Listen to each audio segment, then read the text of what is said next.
నమస్తే, welcome to metro TV debate hour. దేశవ్యాప్తంగా మహిళా రిజర్వేషన్ అంశంపైనే చర్చ. ఎక్కడ నలుగురు కలిసినా, నలుగురు కూర్చున్నా, ఎక్కడైనా దేశవ్యాప్తంగా మహిళా రిజర్వేషన్ అంశంపైనే చర్చ జోరుగా కొనసాగుతున్న పరిస్థితి. ఈ మహిళా రిజర్వేషన్ అంశం పైన ఏదైతే ఆర్టికల్ 131 సవరణ నిన్న వీగిపోవడంతో అదే చర్చ కొనసాగుతున్నది. కానీ దీనికి కారకులు ఎవరు? అధికారంలో ఉన్న కేంద్రంలో అధికారంలో ఉన్న బీజేపీ పార్టీ ఈ మహిళా రిజర్వేషన్ అంశం విషయంలో ఎలాంటి నిర్ణయాలు తీసుకుంది?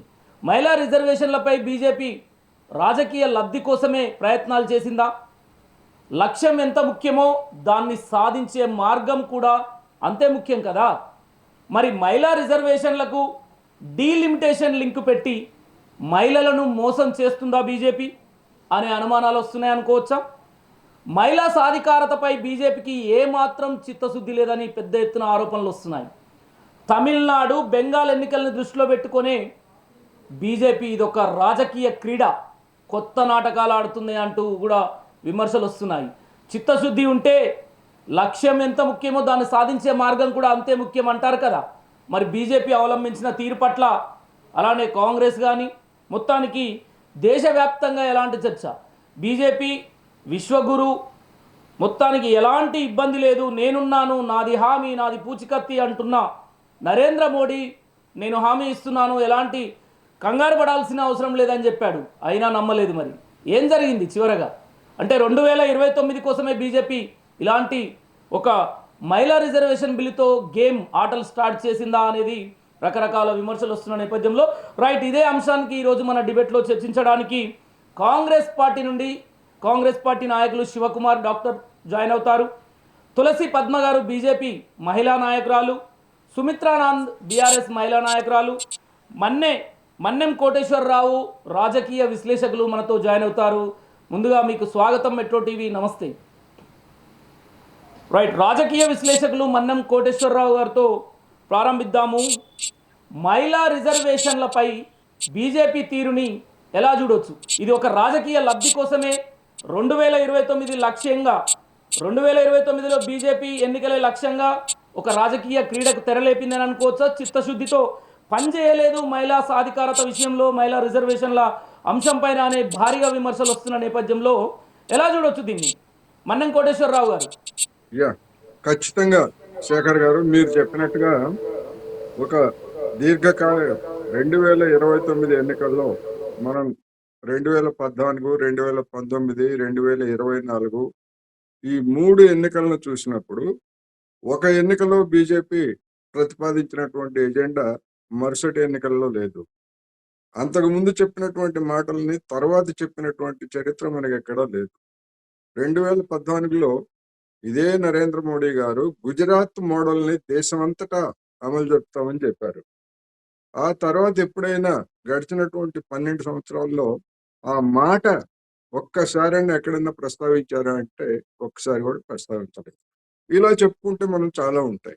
ఇప్పుడు మనం మహిళా రిజర్వేషన్ అమెండ్మెంట్కి సంబంధించి మాట్లాడుతున్నాం కనుక చిత్తశుద్ధి అనేటువంటిది నిజంగా వాళ్ళకు ఉండి ఉంటే దీని మీద అఖిలపక్ష సమావేశం ఏర్పాటు చేయాలి.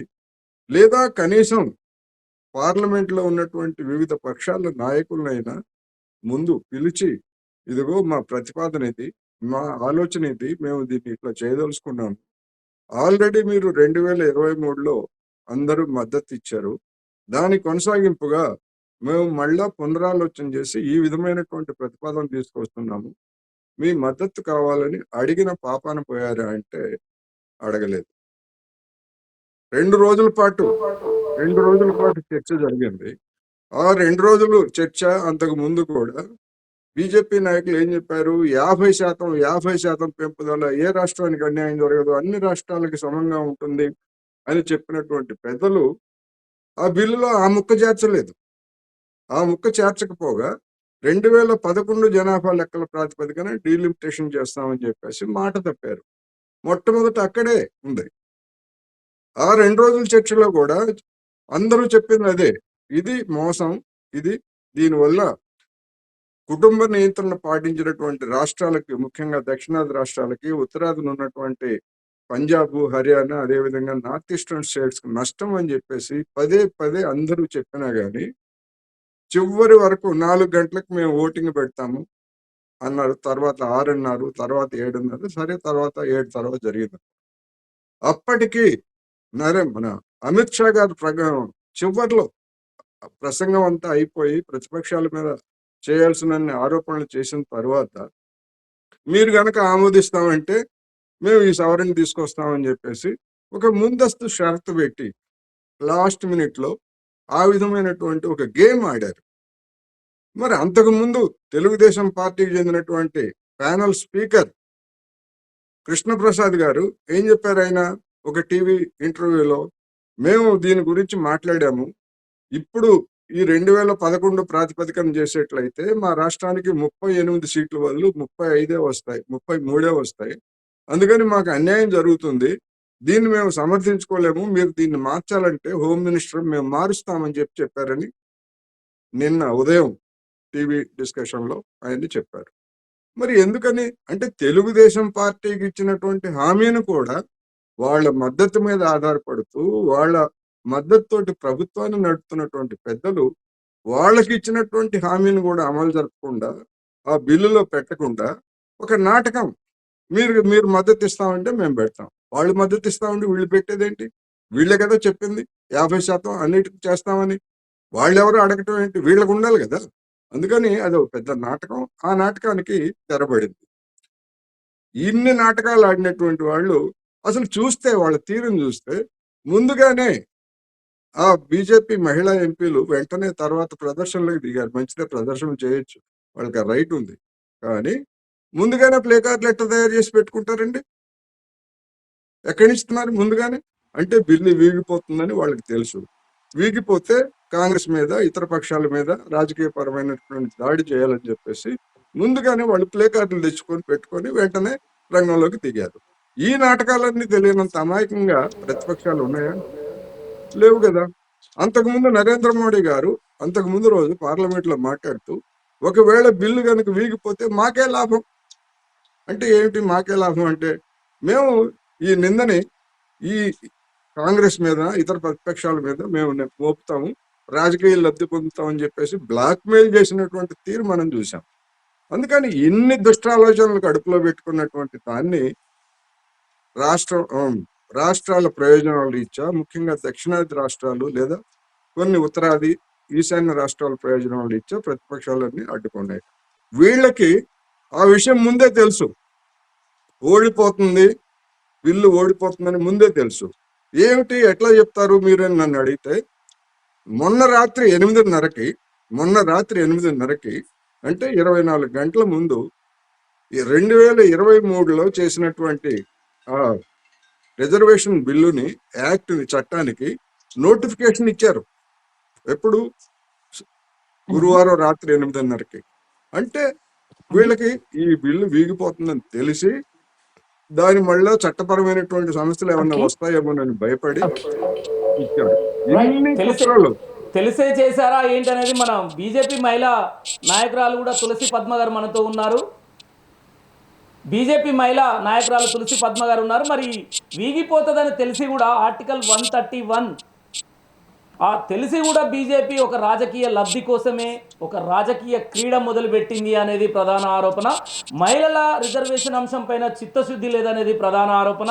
2029 ఎన్నికలే లక్ష్యంగా బీజేపీ 2029లో అధికారంలోకి వస్తామో రామో అనే ఒక ఆలోచనతోటే ఈ మహిళా రిజర్వేషన్కు డీలిమిటేషన్కు ముడిపెట్టి కూర్చున్నది అనేది ప్రధాన ఆరోపణ. దీనిపైన తులసి పద్మ గారు. నమస్తే. ఈరోజు మీరు ఏదైతే ఆరోపణ చేస్తున్నారో అవన్నీ నిరాధారమైన ఆరోపణలు సార్. ఇప్పటి వరకు మాట్లాడిన వారు మేము ఎందుకు బిల్లు ప్రవేశపెట్టాము అనేది ఇది ఎప్పటి నుంచో గత దశాబ్దాలుగా కాంగ్రెస్ పరిపాలన ఈ దేశాన్ని, స్వతంత్ర భారతదేశాన్ని 60 సంవత్సరాల పైగా కాంగ్రెస్ పరిపాలించిన తర్వాత కూడా ఏ రోజు మహిళల పైన చిత్తశుద్ధి అనేది లేదు. ఈ 12 సంవత్సరాలలో మన భారతదేశాన్ని విశ్వగురు స్థానం వరకు తీసుకురాగలిగిన సత్తా మోదీ గారికి ఉంది. దీన్ని ఆల్రెడీ లాస్ట్ పార్లమెంట్ సమావేశాల్లో బిల్లు పెడతాము అని చెప్పినప్పుడు ఆల్రెడీ దీన్ని బిల్లు పెట్టి నిన్న ఖచ్చితంగా ఇంత ఓటింగ్ చెయ్యాలి అని చెప్పిన తర్వాత డీలిమిటేషన్ కి విమెన్ రిజర్వేషన్ కి లింక్ ఎక్కడ పెట్టుంది సార్ చెప్పండి మీరు. ఇవన్నీ కావాలని బీజేపీని, మోదీ గారి పరిపాలనని అపప్రధ మూటగట్టేదానికి, బిల్లు వీగిపోతుందని తెలిసి కూడా మీరు వాంటెడ్లీ చేశారు అని చెప్పేదానికి బీజేపీని ఒక మీన్స్ ఎట్లా వారిని డిఫెన్స్ మోడ్ లోకి తీసుకొని రావటానికి చేసిన కుట్ర. ఈ రోజు ఇప్పటి వరకు చెప్పిన మాటలను బట్టి కాంగ్రెస్ పరిపాలన లేకపోతే ఇండియా కూటమిని మనం చూస్తే, ఇండియా కూటమి వాళ్ళు మహిళల పైన ఎటువంటి ఇంత చిన్న సాఫ్ట్ కార్నర్ అనేది కూడా లేకుండా ఏం చేశారంటే, ఈ దేశంలో ఉన్న మనుషులు 50% ఓటర్స్ ఆర్ విమెన్. సో అటువంటి మహిళలకి ఇంకా ఎన్ని సంవత్సరాలు, ఎన్ని దశాబ్దాలు, ఎన్ని శతాబ్దాలు మహిళల్ని వంటింటికే పరిమితం చేస్తారు? ఇప్పుడే వంటింటి నుంచి బయటకు వచ్చి కాస్త మనకి పార్టీ కావాల్సినట్లు 2024 నుంచి అధికారంలో ఉన్నది కదా తులసి పద్మ గారు, మీ పార్టీ అధికారంలో ఉన్నప్పుడు వెంటనే తీసుకురావచ్చు కదా. జనగణనతో కూడా సంబంధం లేకుండా 2024 ఎన్నికలనే మీ బీజేపీ తీసుకురావచ్చు. 2014లోనే జనగణన చేయడం కోసం 2026 వరకు జనగణన చేయాలి అనేది ఆల్రెడీ ఎప్పుడో అమెండ్మెంట్స్ మన రాజ్యాంగ సవరణలో 2026 సెన్సస్ ప్రకారం మనకి చట్ట సవరణ చేసిన తరువాత డీలిమిటేషన్ ప్రక్రియ అమలు చేయాలి. ఆ ప్రక్రియలో ఈ విమెన్ రిజర్వేషన్ బిల్లుని కూడా ఇంప్లిమెంట్ చేయాలి అనుకున్నాం. అంటే మరి నిజంగా మిగతా ప్రతిపక్షాలకు కానీ, ఇండియా కూటమికి కానీ విమెన్ ఒట్టి బీజేపీలోనే లేరు కదా, మిగతా అన్ని పార్టీలలో విమెన్ ఉన్నారు కదా, అందరికీ 33% రిజర్వేషన్ అమలు చేసి మేలు జరుగుతుంది కదా. నాట్ ఓన్లీ ఒట్టి బొమ్మల్లాగా నిలబడడానికి కాకుండా నిర్ణయాత్మకమైన ఏవైతే మన నిర్ణయాలు లేదు చట్టసభల్లో అధికారాలని తీసుకోగలిగిన సత్తా విమెన్ కి ఉంటుంది కాబట్టి దాన్ని ఖచ్చితంగా వ్యతిరేకించాలి అనే ఉద్దేశంతో మోదీ గవర్నమెంట్ ని సపోర్ట్ చేయొద్దు, మహిళా రిజర్వేషన్ బిల్లుని గత శతాబ్దాలు 24 సంవత్సరాలుగా ఎట్లయితే అడ్డుకుంటున్నారో ఈ రోజు కూడా పార్లమెంట్ లో చేశారు అదే. సో అందరూ చెప్తున్నారు ఏమంటే మహిళల పైన మేము చాలా ఎక్కువ మహిళా పక్షపాతులు, మాకు ఇవంతా ఉంది, అందుకని ఆడవాళ్ళకి సపోర్ట్ చేయాలి అని ఆలోచన చేశారు. కానీ ఎవరికి ఈ రోజు వరకు కూడా మహిళలకి సపోర్ట్ చేయాలి అనే ఆలోచన లేదు. మోదీ గారికి ఒక్కళ్ళకి మాత్రమే మహిళలకి సపోర్ట్ చేయాలనే ఆలోచన ఉంది. దాని బేటీ బచావో బేటీ పడావో కానివ్వండి, లేకపోతే టాయిలెట్స్ నిర్మాణం కానివ్వండి, లక్పతి దీదీ కానివ్వండి, దాంతో పాటు ఇంకా ఇప్పుడు చట్టసభలలోకి తీసుకొచ్చేది కానివ్వండి, ఇవన్నీ ఒక బీజేపీ గవర్నమెంట్ వచ్చిన తర్వాతనే ఇంప్లిమెంట్ చేస్తున్నాం. కానీ ఇంతకు ముందు ప్రధానంగా మన చర్చ అంతా మహిళా రిజర్వేషన్ ని అడ్డం పెట్టుకొని బీజేపీ రాజకీయాలకు తెరదీసింది ఒక రాజకీయ డ్రామా కనుక. మీరు అన్నట్టుగా మీరు అంటున్నారు మహిళలకు వ్యతిరేకంగా వీళ్ళు ఏం చేసింది కాంగ్రెస్ పార్టీ అంటారు. మీకు అవకాశం వచ్చినప్పుడు కూడా మీరు ఏం చేశారు? 2023లో మనకు ఆమోదం తెలిపినప్పుడు 24లో వెంటనే జనగణనతో సంబంధం లేకుండా తక్షణమే అమలు చేసే అవకాశం ఉన్నా కూడా కాలయాపన చేసి వేచి చూసే ధోరణిని అవలంబించింది బీజేపీ పార్టీ కాదా?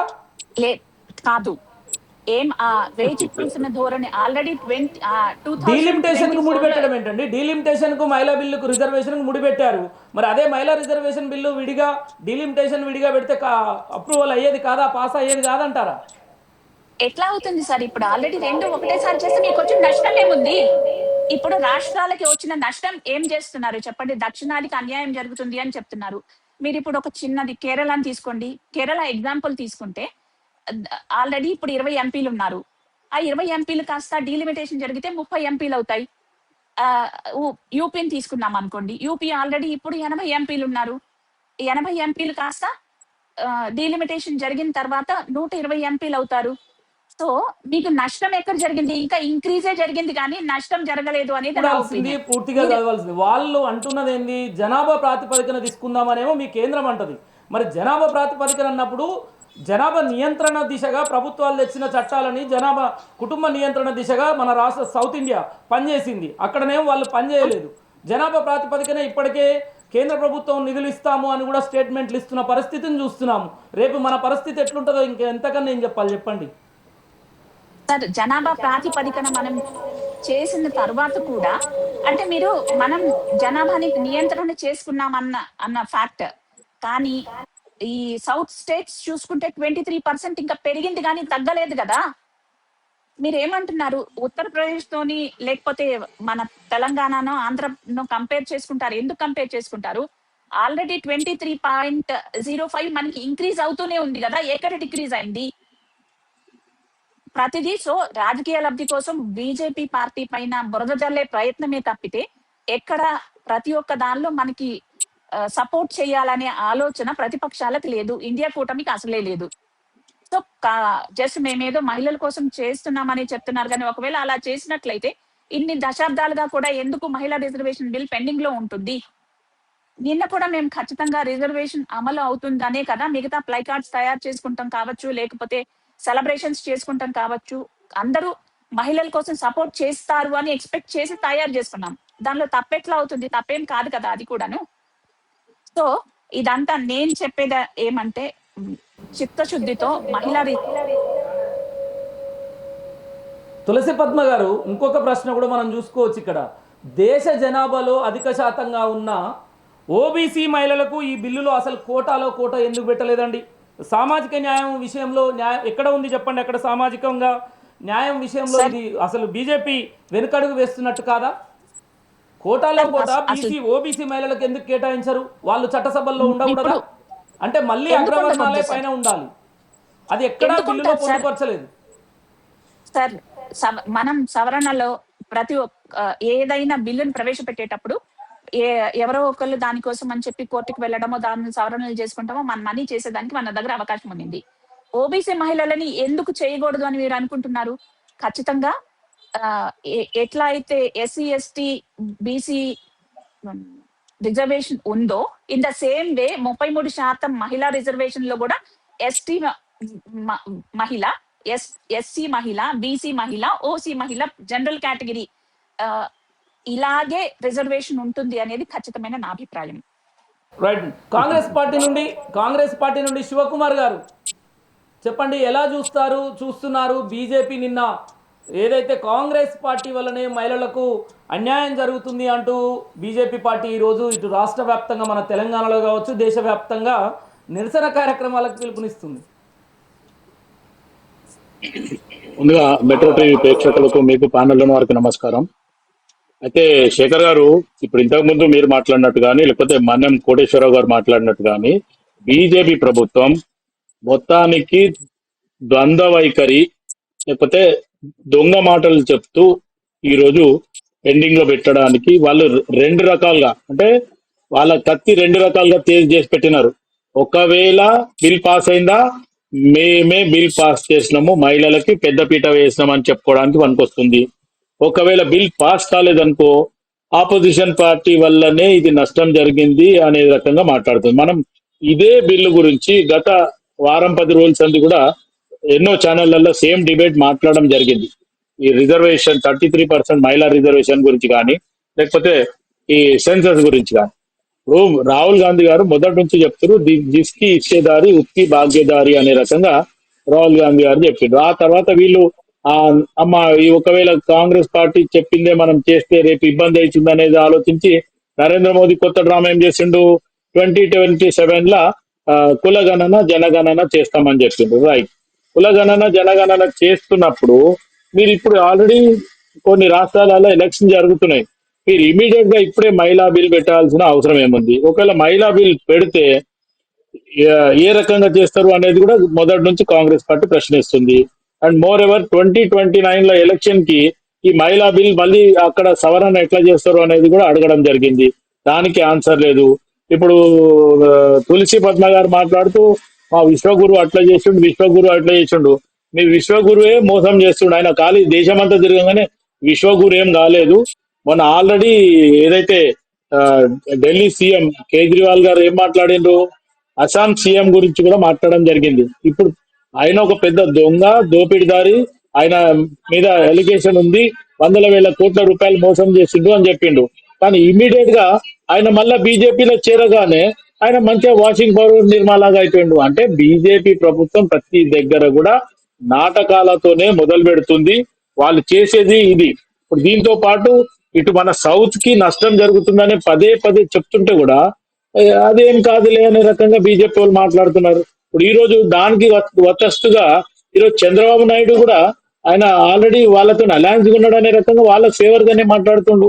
ఈరోజు సౌత్ లో గానీ ఇటు పంజాబ్ గానీ హర్యానా గానీ ఏదైతే నార్త్ ఈస్ట్ రాష్ట్రాలకు కూడా వాళ్ళు ఆల్రెడీ ఏదైతే ఇద్దరు పిల్లలు ముద్దు మూడో పిల్ల వద్దు అనే రకంగా గతంలో ఏదైతే నిర్ణయం తీసుకుందో ఆ నిర్ణయాన్ని ఈ మన రాష్ట్రాలు పాటించినాయి కాబట్టి ఇక్కడ ఇబ్బంది జరుగుతుంది, రేపటి దినం నష్టం జరుగుతుంది అనే రకంగా మాట్లాడడం జరిగింది. దానికి ఏమన్నారు, అటు అమిత్ షా గాని లేకపోతే నరేంద్ర మోదీ గాని హామీ ఇవాళ ఈ 50% చేస్తాము అనే రకంగా. కానీ వాళ్ళు ఎక్కడ బిల్ పెట్టినాక కూడా వాళ్ళు ఏం లేదు. ఈరోజు బిల్ అపోజ్ చేసిన తర్వాత ఇప్పుడు మన్యం కోటేశ్వరరావు గారు చెప్పినట్టు సేమ్ అమిత్ షా ఏం చెప్తుండు, నేను 50% ఒకవేళ బిల్ మేము యాడ్ చేసిస్తాము అప్పుడు మీరు సపోర్ట్ చేయండి. ఇదే మాట ముందు చెప్పమని చెప్పి మేము మొదటి నుంచి మొత్తుకోవడం జరిగింది. ఒకవేళ 2011 సెన్సెస్ ప్రకారం మనక చేస్తే మటుకు ఇటు మొత్తానికి సౌత్ లో ఉన్న రాష్ట్రాలకి నష్టం జరుగుతుంది, బీజేపీ వాంటెడ్లీ చేస్తుంది అనే రకంగా కూడా మాట్లాడడం జరిగింది. ఇప్పుడు మీరు క్యాస్ట్ సెన్సెస్ 2027 లో చేస్తే 29 వరకు మళ్ళీ సెన్సెస్ లో ఈ పెరిగినది ఎట్లా అడ్జస్ట్ చేస్తారనే రకంగా కూడా మాట్లాడడం జరిగింది. ఇంకా దీంతో పాటు ఆ మన శేఖర్ గారు వీళ్ళ ఒక యంగ్ పార్లమెంటేరియన్ తేజస్వి సూర్య, వాడు పిల్లోడు ఏదో కొంచెం ఎడ్యుకేటెడ్ మంచి మాట్లాడుతాడు అనుకొని మనం మాట్లాడితే వాడికి తెలివి ఉందో బుద్ధి ఉందో లేకపోతే అమిత్ షా నరేంద్ర మోడీ వాటితోని వక్రీకరించి మాట్లాడు అనే రకంగా కొత్త మాట మాట్లాడిండో తెలియదు కానీ ఆ ఏదైతే తేజస్వి సూర్యకి నిజంగా కూడా బుద్ధి లేదు. ఇండియా పాకిస్తాన్ వారిని తెలంగాణని ముడి కట్టడం ఎంత మటుకు ఇది. ఒకవేళ ఈరోజు 8 మంది బీజేపీ మన తెలంగాణ రాష్ట్రంకి పోయిన వాళ్ళు ఖచ్చితంగా వాళ్ళందరూ కూడా వాళ్ళతో క్షమాపణ చెప్పియాలా. మీ పార్టీకి హలో, చెందిన వాయిస్ కాంగ్రెస్ వస్తలేదు మీకు? పార్టీకి చెందిన 8 మంది ఎంపీలు కూడా కనీసం నిలువరించే ప్రయత్నం చేయలేదు, వెల్లోకి వెళ్ళిన నిరసన వ్యక్తం చేసిన ప్రయత్నం కూడా చేయలేదు.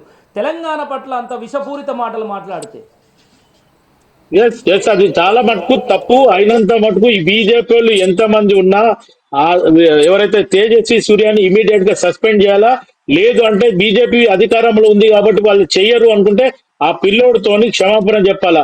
వాడు బచ్చగాడు ముఖ్యమంత్రి రేవంత్ రెడ్డి గారిని ఛాలెంజ్ చేయడమో లేకపోతే ఆయనకు ఎవరు చెప్పిండో ఆయనకు తెలియదు. నువ్వు అంతకంటే పెద్ద తీస్మార్క్ అని ఏం కాదు. బచ్చగాడు ఏదో ఎడ్యుకేటెడ్ ఒక అడ్వకేట్ అనే రకంగా మంచి మాటలు మాట్లాడుతాడు. ఇప్పుడు ఈ రోజు మొత్తం రాఘవ్ చెడ్డా కూడా పబ్లిక్ ఇష్యూస్ మీద మాట్లాడుతుండు. పిల్లోడు ఓకే గ్రేట్ అని అందరం మెచ్చుకోవడం జరిగింది, ఇంక్లూడింగ్ నేను కూడా. కానీ ఇట్లా మీరు వంకర మాటలు మాట్లాడితే మెచ్చుకో, మేము ఎక్కడ కూడా సహించేది లేదు.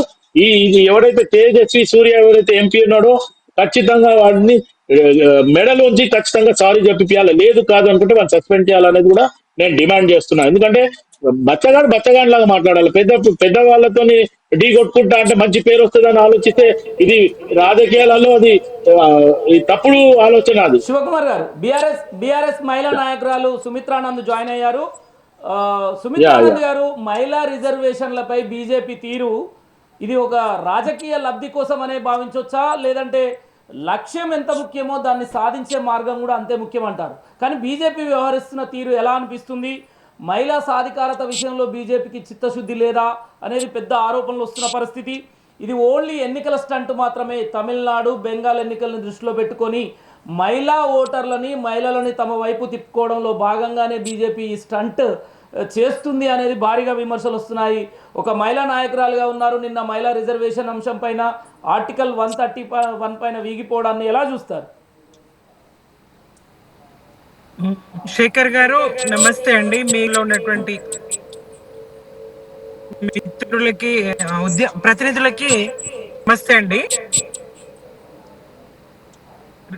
ఓకేనా సౌండ్? ఓకే అండి, కంటిన్యూ.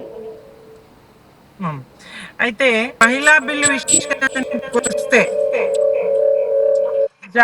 బీజేపీ మహిళల్ని వంచిస్తుంది అనడానికి, దేశమాత అని చెప్పి అలాగే మహిళను గౌరవ అని చెప్పి ఎత్ర నార్యంతు పూజ్యంతి అని చెప్పేటువంటి మనువాద పార్టీని అని చెప్పినటువంటి మతవాద పార్టీ అయినటువంటి బీజేపీ మహిళ మనుగడను రాజకీయంగా చట్టసభల్లో మహిళల ప్రాతినిధ్యాన్ని అంగీకరించని స్థితిలో ఉన్నది. మళ్ళీ ఒకసారి పార్లమెంట్ సాక్షిగా భారతీయ మహిళలకు ఘోర పరాభవం జరిగివచ్చండి. దానికి ప్రధాన కారణం బీజేపీయే. ఎన్నికలకు ముందు బిల్ పాస్ చేసి మహిళలకు మేము చేసినాము అని చెప్పి, మహిళా రిజర్వేషన్ మేము కల్పించినామని చెప్పి మహిళల ఓట్లు దండుకొని ఇవాళ 30 నెలలుగా దీన్ని నానబెట్టి మళ్ళీ నిన్న ఈ 3 బిల్లులు కలిపి, మహిళా రిజర్వేషన్ బిల్లు, డీలిమిటేషన్ బిల్లులతో కలిపి పెట్టడం కుట్రపూరిత చర్య. కావాలనే ఇవ్వాలనే ఈ 131 రాజ్యాంగ సవరణ బిల్లును ముందుకు తీసుకొచ్చింది.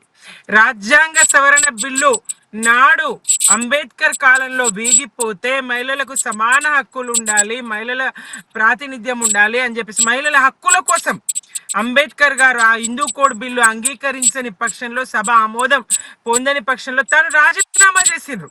నిన్నటి పరిణామాలకు బీజేపీ ప్రభుత్వం ఎట్లా బాధ్యత తీసుకుంటది? ప్రశాల మీద నెట్టడానికైనా లంకెబెట్టి ఏదైతే డీలిమిటేషన్ బిల్లు లంకెబెట్టి పార్లమెంట్ లో పెట్టిందా?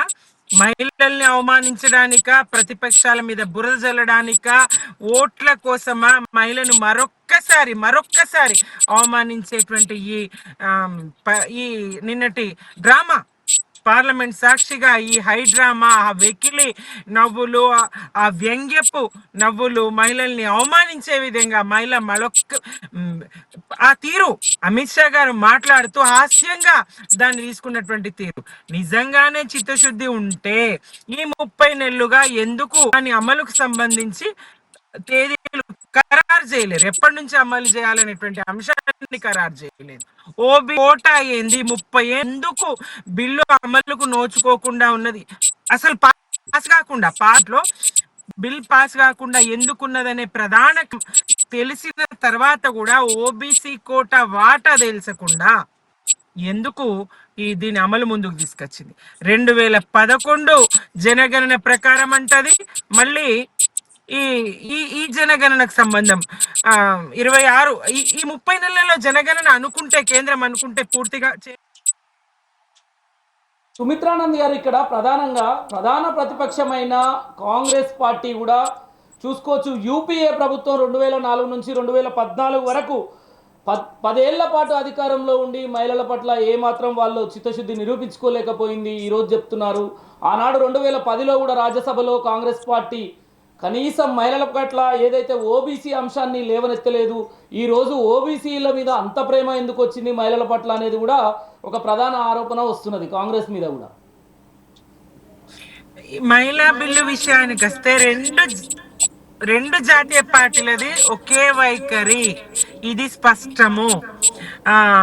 అందరూ శాకాహారులే రాజిగా ఒరే రాజిగా, మరి రొయ్యలు ముళ్ళేడబాయే రాజిగా ఒరే రాజిగా అని ఉద్యమ కాలంలో పాడుకునేది. తెలంగాణకు అందరూ అనుకూలం అనేది ఎవరు అంగీకరించని పరిస్థితిలో నాడట్లా పాడుకునేది. ఇప్పుడు మళ్ళీ మహిళా రిజర్వేషన్ బిల్లు విషయానికి వస్తే అందరూ సుముఖంగా ఉన్నాము అని చెప్తారు. 3 దశాబ్దాల కాలంగా బిల్లు అలాగే ఉంటది.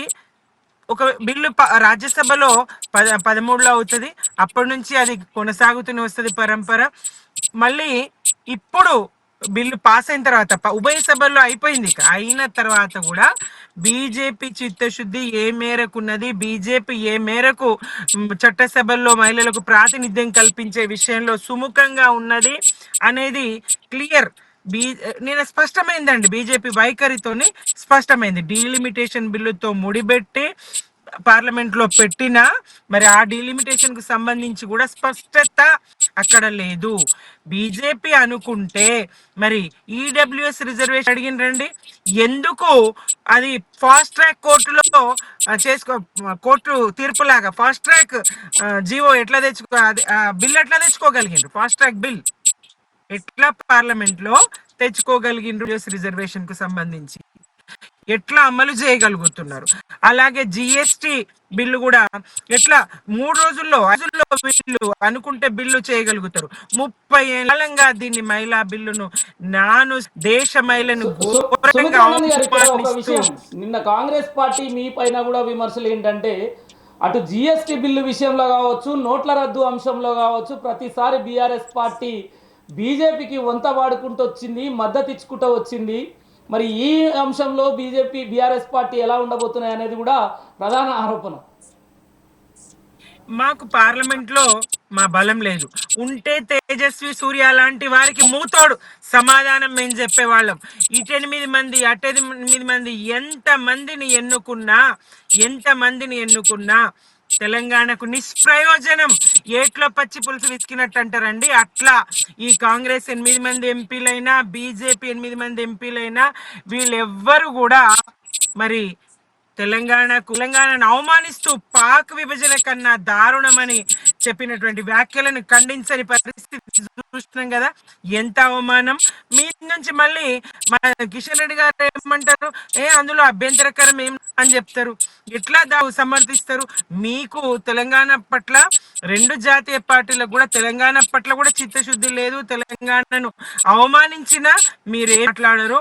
నాడు మోదీ గారు మొదలుకొని ఇప్పుడు తేజస్వి సూర్య వరకు లాంటి వాళ్ళు అవమానిస్తూనే ఉంటారు. ప్రతి బిల్లు, ఏ బిల్లు ఆమోదం పొందన్నా పార్లమెంట్ లో వస్తారు. అది సహజమైనటువంటి విధానం నడుస్తూనే ఉంటది. అది తలుపులు మూసి ఇచ్చిండ్రు అంటారు, చీకట్లో ఇచ్చిండ్రు అంటారు, తల్లిని చంపి పిల్లని బతికించిండ్రు అంటారు తెలంగాణ రాష్ట్ర ఏర్పాటును ఉద్దేశించి. మరి ఇట్లనే మా లోటు స్పష్టంగా పార్లమెంటులో తెలంగాణ ప్రాతినిధ్యం, తెలంగాణ వాదుల ప్రాతినిధ్యం, బీఆర్ఎస్ ప్రాతినిధ్యం లేకపోవడం ప్రధానంగా కొట్టొచ్చినట్టు ఆ లోటు కనిపించింది తేజస్వి సూర్య వ్యాఖ్యల్లో కానీ, ఇటు మహిళా రిజర్వేషన్ దాంట్లో కానీ. ఈ మహిళా రిజర్వేషన్ కు సంబంధించి డీలిమిటేషన్ బిల్లు మీద సమగ్రమైన చర్చ లేకుండా, విధి విధానాల ఖరారు లేకుండా బిల్లును పెట్టడం. మరి ఇదేంది, మీరు 50% అన్నారు పెంపు, మరి 50% కూడా ఎందుకు లేదు? కేసీ వేణుగోపాల్ గారు ప్రశ్న, 1 గంట సమయంలో బిల్లు మార్చుకొని తీసుకొని వస్తాం, 50% రాసుకొని తీసుకొని వస్తాం అంటారు ఎవరు? అమిత్ షా గారు. అట్లుంటది ఇది. అటు ఓబీసీల పట్ల చిత్తశుద్ధి లేదు, ఇటు డీలిమిటేషన్ పట్ల కూడా చిత్తశుద్ధి లేదు, నియోజకవర్గాల పెంపు విషయంలో కూడా చిత్తశుద్ధి, స్పష్టత లేదు. ఎన్నికల్లో లబ్ధి పొందడానికి, పశ్చిమ బెంగాల్ లాంటి రాష్ట్రాల ఎన్నికలు ఉన్నాయి, ఎన్నికల్లో లబ్ధి పొందడానికే దీనికి దెబ్బ కొట్టాలనే ప్రయత్నం కానీ రిజర్వేషన్లతో పని లేకుండా దీది మహిళలకి అవస్థ ఉన్నారు. మీ 40 మంది ఎమ్మెల్యేలు నాకు టచ్ లో ఉన్నారు దీది అని గత ఎన్నికల్లో మోదీ గారి స్వయంగా ఛాలెంజ్ విసిరిన ఆమె ఎదుర్కొని మరి 3వసారి కూడా అధికారంలోకి వచ్చిండ్రు. సెల్యూట్ చేయాలి సందర్భంగా ఆమెకు. 4వసారి కూడా ఆమె మోదీ గారి కుట్రలను, బీజేపీ ప్రభుత్వ కుట్రలను ఛేదిస్తూ 4వసారి కూడా అధికారం చేపట్టబోతారు. ఇప్పుడు కాంగ్రెస్ విషయానికి వస్తే, ఇందిరాగాంధీ గారు ఉక్కుమహిళగా పేరు తెచ్చుకోవాలి, కొనసాగాలి ఆమె బతికినంత కాలము. అలాగే సోనియా గాంధీ గారు వచ్చింది, ఇటీవలే మళ్ళీ ప్రియాంక గాంధీ గారిని కూడా తీసుకుండ్రి. ఇక ఆ కుటుంబ రాజకీయాలైనా మహిళలకు ప్రాతినిధ్యం, సాధారణ మహిళకి అవకాశం లభించొద్దా? దీనికోసం కాంగ్రెస్ ఏం చేసింది? మహిళా రిజర్వేషన్ బిల్లు విషయంలో 2 జాతీయ పార్టీలది ఒకే వైఖరి, దొందే. అలాగే ఓబీసీల విషయానికి వచ్చిన 2 పార్టీల వైఖరి కూడా ఒకటే అండి. ఓబీసీలను మోసగిస్తానే ఉన్నారు. ఎస్సీ ఎస్టీల రిజర్వేషన్ ఎట్లాగూ ఉన్నాయి, ఓబీసీల వాటా తేలాలి కదా. కామారెడ్డి డిక్లరేషన్ పేరుతోని రాష్ట్రంలో ఇచ్చినటువంటి హామీ సంగతి ఏమైందని ఎప్పుడన్నా పార్లమెంట్ లో ప్రస్తావించిందా సోనియా గాంధీ గారు? కానీ మన్నం కోటేశ్వరరావు గారు, నిన్న దేశ ప్రధాని విశ్వగురు అని నేను తలుసుకుంటే సాధ్యం ఏదైనా చేస్తామని, గతంలో బలం ఉన్నప్పుడు మాత్రం లేదు, కంటిన్యూ చేయలేదు. నిన్న నిజంగా కూడా మనం అనుకుందాము, మీరు ఒక రాజకీయ విశ్లేషకులుగా ఉన్నారు, నిన్న నరేంద్ర మోడీ ప్రభుత్వం నిన్న మహిళా రిజర్వేషన్ అంశం పైన దీనికి డీలిమిటేషన్ ముడిపెట్టకుండా వెళ్తే అది సాధ్యం అయ్యేది అని భావించవచ్చా? ఖచ్చితంగా ప్రతిపక్షాలు మొదటి నుంచి చెప్తున్నది అదే. అసలు బీజేపీకి చిత్తశుద్ధి ఉంటే 2000 చంద్రబాబు నాయుడు గారి ఉపన్యాసం కూడా విన్నా, ఆయన కూడా పచ్చి అబద్ధాలు చెప్తున్నాడు. వాళ్ళు ఏం చేశారు, వీళ్ళు ఏం చేశారు అంటున్నారు. వాళ్ళు ఏం చేశారు అనేది విమర్శించబోయే ముందు, వీళ్ళు భుజానెక్కించి మోస్తున్నటువంటి నరేంద్ర మోడీ గారు 2014 నుంచి 2023 వరకు ఏం చేశారనే మాట వాళ్ళ నోటి నుంచి రావట్లేదు. ఎందుకని? ఆర్టికల్ 370 రద్దు ఇట్లాంటివన్నీ కూడా రాజ్యాంగబద్ధంగా చేసుకున్నప్పుడు అంత మెజారిటీ అప్పుడు ఉన్నప్పుడు ఈ మహిళల రిజర్వేషన్ బిల్లు ఆ సందర్భంగానే ఎందుకు పెట్టలేదంటే ఎవరు సమాధానం చెప్పరు. అందుకని ఇది ఒక రాజకీయం, ఖచ్చితంగా రాజకీయం ఇది. ఇంకోటి, అసలు బీజేపీకి మహిళల పట్ల లేకపోతే ఇంకోటి పట్ల ఏ చిత్తశుద్ధి ఉంది? వాళ్ళు నడిపేటువంటి ఆర్ఎస్ఎస్ లో మహిళలను రానివ్వరు, మహిళల పట్ల తీవ్రమైనటువంటి వివక్ష, వాళ్ళని రానివ్వరు మహిళలు. అది మళ్ళీ సాంస్కృతిక No, సంఘం అట, సాంస్కృతిక no, సాంస్కృతిక సంస్థల్లో మహిళలను రానివ్వరు. no, no. రెండోది వీళ్ళు పొద్దున్న లేస్తే మేము సనాతనం అని చెప్పేసి గంతులేస్తా ఉంటారు. వీళ్ళకి పవన్ కళ్యాణ్ నేను పక్కా సనాతనం అని చెప్పేసి ఆయన గంతులేస్తా ఉంటాడు. ఏమిటి సనాతనం, మనుధర్మం, ఇవన్నీ కూడా మహిళల్ని అణిచివేతకు గత చరిత్ర అంతా కూడా ఈ సనాతనం పేరుతోటి, మనుధర్మం పేరుతోటి ఇవన్నీ కూడా అణిచివేసినటువంటిది. అటువంటి దాన్ని పట్టుకొని వేలాడుతున్నటువంటి వాళ్ళు ఇప్పుడు మేము మహిళల కోసం అని పొంగ జపాలు చేస్తూ కడవల కొద్ది కన్నీరు గారుస్తున్నారు. ఎందుకని 2023లో బిల్లు చేసిన తర్వాత అప్పుడేం లంక పెట్టారు? అప్పుడు 2011 సెన్సెస్ అని చెప్పలేదు, తాజా సెన్సెస్ అంటే జనగణన తర్వాత అని చెప్పేసి దానికి లింక్ పెట్టారు. అంటే దానికి లింక్ ఎందుకు పెట్టారు అంటే 2024 ఎన్నికల్లో అమలు జరపాల్సి వస్తుంది కనుక 2024 ఎన్నికల్లో అమలు జరిపితే వాళ్ళకి అధికారం వస్తుందో రాదో తెలియదు కనుక అప్పుడు దాన్ని ఆ విధంగా తప్పించుకున్నారు. ఆ తర్వాత ఇప్పుడు అంత అర్జెంట్ ఏమొచ్చింది? ఇప్పుడు సెన్సెస్ అనేటువంటి వాటిని కావాలనే వాయిదా వేశారు. ఎందుకని? ఎన్నికలు జరిగాయి, దేశవ్యాప్తంగా సాధారణ ఎన్నికలు జరిగాయి, అనేక రాష్ట్రాల్లో ఎన్నికలు జరిగాయి. ఇన్ని జరిగినప్పటికీ కరోనా అయిపోయింది, కరోనా 21, 22లో అయిపోయింది కరోనా. ఆ తర్వాత మరి అనేక రాష్ట్రాల్లో ఎన్నికలు జరిగాయి, కోట్లాది మంది జనాభా పాల్గొన్నారు, జాతీయ ఎన్నికలు జరిగాయి. ఇవన్నీ చేసినప్పుడు జనగణన ఎందుకు చేయలేదు వీళ్ళంటే వీళ్ళ దగ్గర సమాధానం ఉండదు. కరోనా గురించి చెప్తారు, ప్రతిదీ కరోనా మీద నెట్టేస్తారు. అందుకని ఈ ఎన్నికలు అసలు జనగణన వాయిదా వేయడంలోనే ఒక పెద్ద కుట్ర దాగి ఉంది. ఆ కుట్రకి దీనికి లింక్ పెట్టారు. ఇన్ని చెప్తున్నటువంటి వాళ్ళు మన బండి సంజయ్ గారు, కిషన్ రెడ్డి గారు కూడా 50% రాష్ట్రాలకు పెరుగుతాయి, 50% రాష్ట్రాలకు పెరుగుతాయి, ఇన్ని చెప్పినటువంటి వాళ్ళు బిల్లులో ముక్క పెట్టలేదు. ఎందుకు పెట్టలేదు అంటే దానికి సమాధానం చెప్పరు. మాకు టైం ఉండి మేము పెడతామని చెప్పేసి చెప్తారు. దానికి మళ్ళీ షరతు మీరు అంగీకరిస్తారా? ఇది 2011 సెన్సెస్ అంగీకరిస్తే 2011 సెన్సెస్ అంగీకరిస్తే దక్షిణాది రాష్ట్రాలకు నష్టం జరుగుతుందని ప్యానెల్ స్పీకర్ గా ఉన్నటువంటి తెలుగుదేశం పార్టీ ఎంపీ చెప్పాడు. వాళ్ళు అంగీకరించలేదు. అంటే వాళ్ళు చెప్పినటువంటి దానికి కూడా వీళ్ళు ఏమి సవరణ పెట్టకుండా ఒక నాటకంగా అంతా ఉపన్యాసం ప్రతిపక్షాలను తిట్టాల్సిన తిట్లన్నీ తిట్టేసి ఆరోపణలు చేసి మీరు దీనికి మద్దతుగా ఇస్తామంటే మేము దానికి పెడతామని చెప్పేసి లింక్ పెడతారు. 2011 సెన్సెస్ లింక్ అంగీకరించట్లేదు మొదటి నుంచి. అందుకని దానికి లింక్ పెట్టి మీరు దాన్ని అంగీకరిస్తే మేము దీన్ని అంగీకరిస్తామని చెప్పేసి అంటే వాళ్ళకి చిత్తశుద్ధి లేదనేందుకు ఇది పక్కా నిదర్శనం అనేది నాకు అభిప్రాయం. రైట్. తులసి పద్మ గారు అటు బీఆర్ఎస్ పార్టీ ఇటు కాంగ్రెస్ పార్టీ 2029లో బీజేపీ పార్టీ అధికారం కోల్పోబోతున్నది, రాజకీయంగా అధికారం రాలేకపోతుంది, ఓటమి చవి చూడబోతుందనే ఆలోచనతోనే ఈ డీలిమిటేషన్ అనే ఒక స్కెచ్ చేసి ఒక రాజకీయ తెరలేపింది.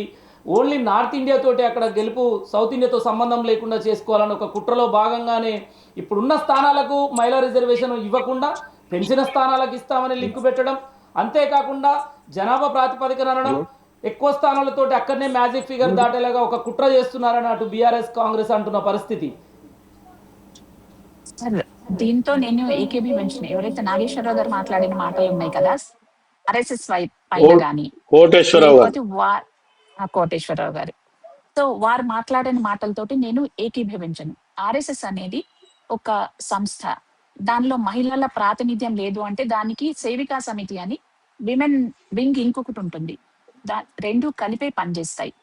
సో దీన్ని వారు మాట్లాడేది మహిళలకి బీజేపీ నాయకులకు మహిళల పైన చిత్తశుద్ధి లేదు అనే మాటను మాత్రం నేను ఏకీభవించను. అది తప్పు, నంబర్ 1. నంబర్ 2, ఇప్పుడు డీలిమిటేషన్ ప్రక్రియ ఆధారంగా 2029లో బీజేపీ అధికారాన్ని కోల్పోబోతుంది అని ఏవైతే మాట్లాడుతున్నారో ఇప్పుడు ఎందుకు మాట్లాడుకుంటున్నాం మనం? దానికోసం ఎందుకు 2029లో ఎవరు గెలుస్తారో, ఎవరు అధికారంలోకి వస్తారో, మళ్ళీ ఇంకొకసారి బీజేపీ అధికారంలోకి వస్తుందా రాదా అని ఫ్యూచర్ లో వేచి చూద్దాం. ఖచ్చితంగా ఎట్లయినా బీజేపీని అధికారంలోకి వస్తుంది బై డిఫాల్ట్. అవునైనా కాదన్నా, ఎవరవునన్నా కాదన్నా మళ్ళీ బీజేపీనే అధికారంలోకి వస్తుంది. దీనిలో ఎటువంటి సందేహం లేదు. నేను బీజేపీ కార్యకర్తగా కాదు, బీయింగ్ ఎ విమెన్ చెప్తున్నాను.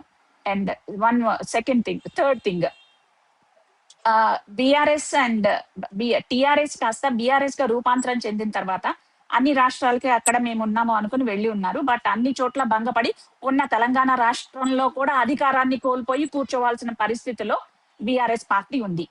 సో వాళ్ళ మాటల్ని పెద్ద చర్చ చేయండి మేడం. కన్సిడరేషన్ లోకి తీసుకోవాల్సిన దాన్ని కన్సిడరేషన్ లోకి తీసుకోవాల్సిన అవసరం కూడా లేదు. కాంగ్రెస్ ఇప్పుడు మనం మాట్లాడుకుంటే కాంగ్రెస్ 60 సంవత్సరాల సుదీర్ఘ కాలం మన దేశాన్ని పరిపాలించింది. మన పరిపాలించిన దానిలో ఏం చేసింది ప్రజల కోసం? వాళ్ళ కుటుంబ పార్టీలు.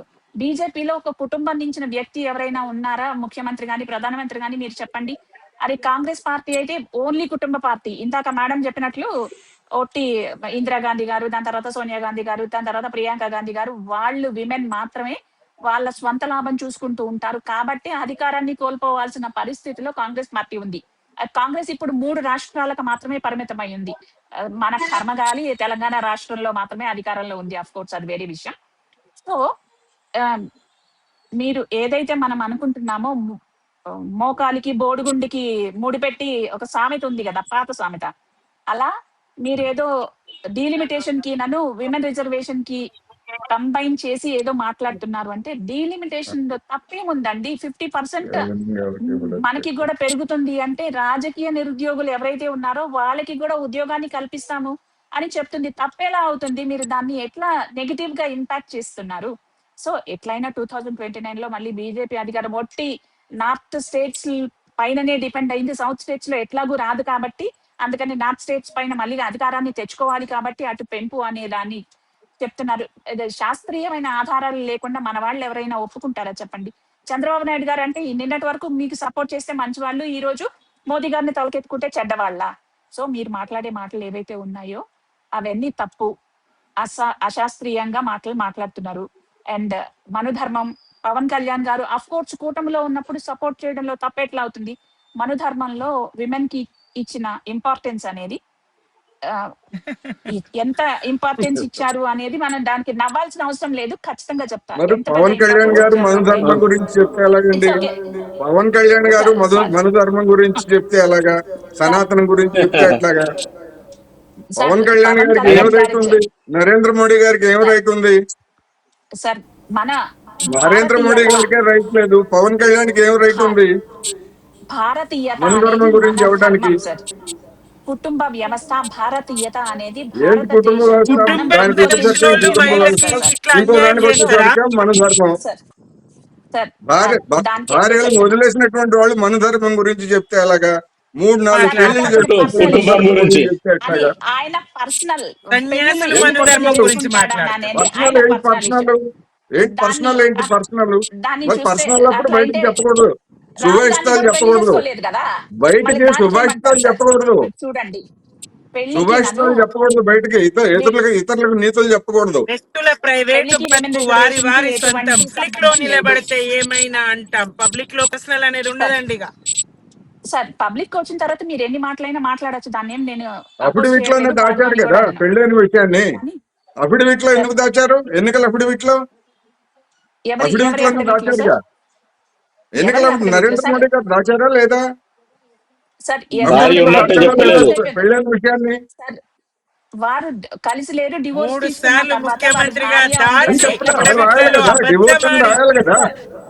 డివోర్స్ అని రాయాలి కదా. కలిసి లేకపోతే విడాకులు ఇచ్చినట్టేనా?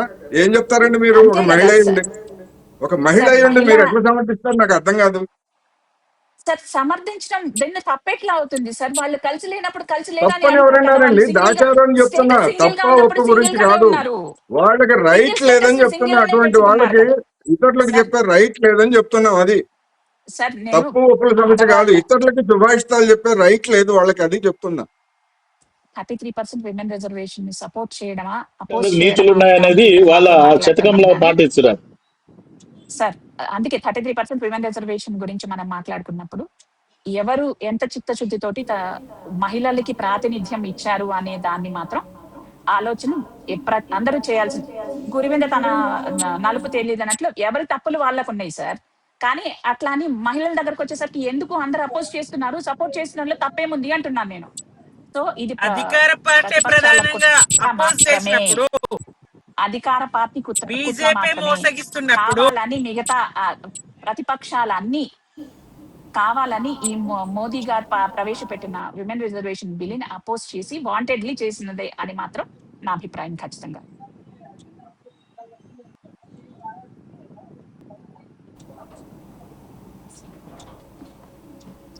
మోదీ గారికే చిత్తశుద్ధి లేదు, మోదీ ప్రభుత్వానికే చిత్తశుద్ధి లేదు అనేది నిన్నటి పార్లమెంట్ సాక్షిగా జరిగినటువంటి ఆడినటువంటి డ్రామాలో స్పష్టమైందండి.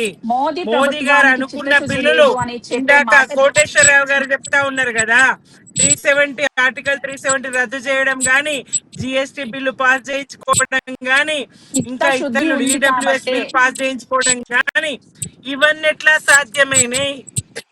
మహిళా రిజర్వేషన్ బిల్ ఎందుకు సాధ్యం సపోర్ట్ చేసినందుకు సాధ్యమైంది. ఇది ఎందుకు సాధ్యం కాదు? ఎందుకు ప్రతిపక్షాలు పెట్టలేదు కదా, సాధించలేకపోయింది? అసలు ప్రవేశపెట్టలేదు కదా బిల్లు. మోడీ గారు ప్రవేశపెట్టలేదు కదా 2023కు ముందు. మోడీ గారు ప్రవేశపెట్టారు 2014 నుంచి 23 వరకు ప్రవేశపెట్టలేదు అసలు. మహిళా రిజర్వేషన్ బిల్లు ఆల్రెడీ ఆమోదం తెలుపబడ్డది, అన్ని అయిపోయాయి. ఆర్టికల్ 131 లో చిన్న క్లాజ్ పెట్టింది ఎవరండి? నరేంద్ర మోడీ గారి ప్రభుత్వమే. ఆ క్లాజ్ వల్లనే కదా మళ్ళీసారి ఇప్పుడు తెర మీదకి వచ్చింది. అదే కదా సమస్య అదే కదా. Right, thank you. దానికి నరేంద్ర మోడీ ప్రభుత్వం ఏదైతే ఈ మహిళా రిజర్వేషన్ అంశంలో వాళ్ళు నిజంగా చేయాలి అనుకుంటే ఖచ్చితంగా అది సాధ్యపడేదే. ఇప్పటి వరకు బీజేపీ ప్రభుత్వం పార్లమెంట్లో ఎలాంటి బిల్లునైనా పాస్ చేసుకుంటూ వెళ్ళిన పరిస్థితి. ఈ అంశంలో బలాబలాల విషయానికి వచ్చి, ఓటింగ్ విషయానికి వచ్చి, 2/3 విషయానికి వచ్చినా కూడా ఖచ్చితంగా మహిళా రిజర్వేషన్ అంశం పైన బీజేపీ పార్టీ కనుక 2023లోనే అప్పుడే అమలు చేసే అవకాశం ఉన్నా కూడా, వెంటనే అమల్లోకి వచ్చే అవకాశాలు ఉన్నా కూడా, జనగణన ప్రాతిపదిక జనగణన అనే అంశం అప్పుడు మ్యాండేటరీ లేకున్నా చేయాల్సిన అవసరం ఉండే. కానీ ఆ పరిస్థితిలో కాంగ్రెస్ ఒకప్పుడు 2010లో చేసింది అదే రాజ్యసభలో. అంటే రాజ్యసభలో వాళ్ళు కాంగ్రెస్ ప్రభుత్వం 10 ఏళ్ళు ఉన్నా కూడా వాళ్ళు రాజ్యసభలో ఈ ఓబీసీల అంశాన్ని ఈ రోజు లేవనెత్తుతున్నారు, కానీ ఆ రోజు కాంగ్రెస్ కూడా లేవనెత్తలేదు. సరే, ఫైనల్గా ఏదేమైనా ఆమెకు, మహిళకు మొత్తానికి ఒక మళ్ళీ నిలుపుదల అడ్డగింతలాగా మారిన పరిస్థితి. బీజేపీ మాత్రం ఒక డీలిమిటేషన్కు, మహిళా రిజర్వేషన్కు ముడిపెట్టి, డీలిమిటేషన్ అయిన తర్వాత ఆ పెరిగిన స్థానాలతోటి మహిళలకు కేటాయింపు ఇస్తాము, ఇప్పుడున్న స్థానాల్లో ఇవ్వడానికి మాత్రం ససేమిరా. ఎందుకంటే 33% రిజర్వేషన్కు చట్టం చేసినా కూడా దాన్ని అమలు చేయడంలో విఫలమవుతున్నారు. ఎవరు దీనికి కారణం? అటు కాంగ్రెస్ ప్రధాన ప్రతిపక్షం, ఇటు బీజేపీ పార్టీ. అంతిమంగా ఫైనల్గా మాత్రం మహిళకు అన్యాయం జరుగుతుంది. రిజర్వేషన్ల అంశంలో చట్టసభల్లో వాళ్ళ ప్రాతినిధ్యం లేకుండా అన్యాయం అయితే జరుగుతున్న పరిస్థితి మనం చూస్తున్నాం.